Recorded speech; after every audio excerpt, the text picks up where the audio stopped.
The main reason was that of bringing to the larger possible number of people images about the human experience of people of color. Now, please give a big welcome to my partner and the director and co-founder of the film festival, Dr. Barroso Spesh. I must tell you that the African Diaspora Film Festival is put together by Martin Productions, a film distribution company. And for the commercial, I have to show this because we're watching segments of Frantz Fanon. This idea began in the classroom where, as a foreign language teacher, I used films to teach foreign language, to teach literature, to teach cultural awareness and things like that. And I realized that the students' reaction was very positive, and then would try this experience in a theater, and well, the rest is history. Hi there. Hi, how are you? There are the films coming from the motherland, the films coming from Africa, and all the problems that we can find in terms of film production in more than 50 countries.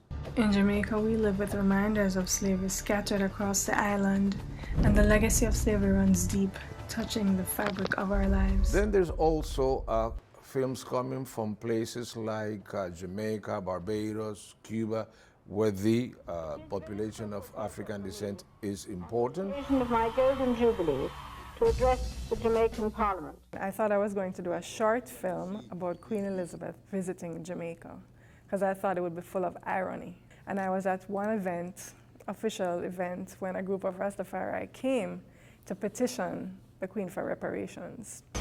We build the British Empire with blood, sweat and tears. We should get redress to reparation now.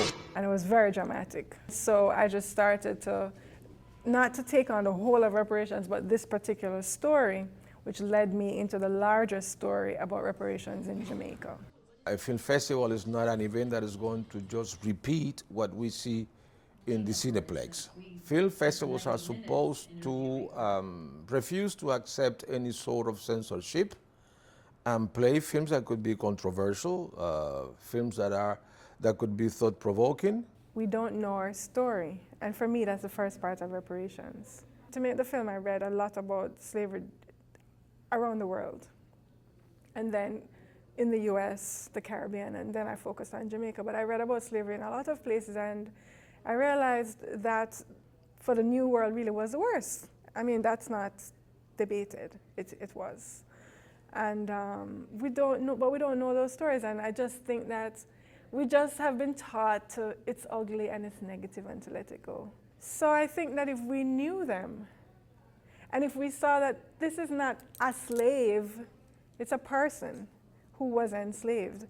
And they weren't just slaves, they were highly skilled people who were brought for different reasons, often because of what they knew or what they did in Africa or the group they came from. But we don't know any of that, really. So that's why.